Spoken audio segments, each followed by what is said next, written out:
పువ్వు పార్టీ మీద ఎవరైనా విమర్శలు చేసినారంటే అందరికంటే ముందు మైకుల ముందుకొచ్చి వాటిని తిప్పి కొడుతుంటాడు ఎమ్మెల్యే రాజాసింగ్.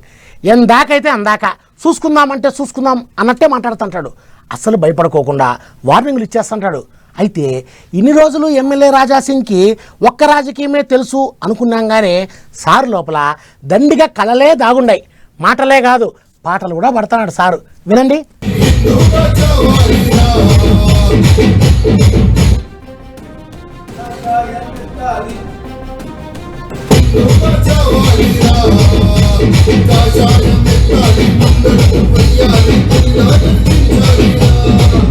అరేవ్వా, ఆటుపూట అన్నట్టు మాటలే అనుకున్నాం గాని ఎమ్మెల్యే సారు ఎట్లా రాగం ఎత్తిండో చూడర్రే. కాషాయం ఎత్తుర్రి అనుకుంటా హిందువుల పాట పాడిండు.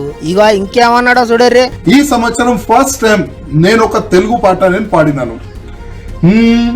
హిందూగా పుట్టాలి, హిందూగా బ్రతకాలి, హిందూగా చావాలిరా, కాషాయం ఎత్తాలి, ముందడుగు వెయ్యాలి, పులిలా గర్జించాలిరా. ఇట్లాంటి ఒక మంచి పాట మేము తీసినాం.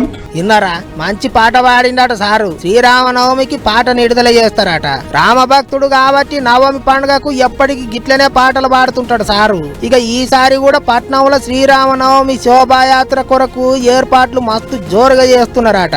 ధూళిపేటలో ఉన్న ఆకాశపురి గుడి కాడ నుంచి హనుమాన్ వ్యాయామశాల దాకా 4 కిలోమీటర్లు శోభాయాత్ర నడుస్తుంది అంటారు. ఎప్పటికంటే ఈసారి ఎక్కువ మందే వస్తారని అంచనా వేస్తున్నారట.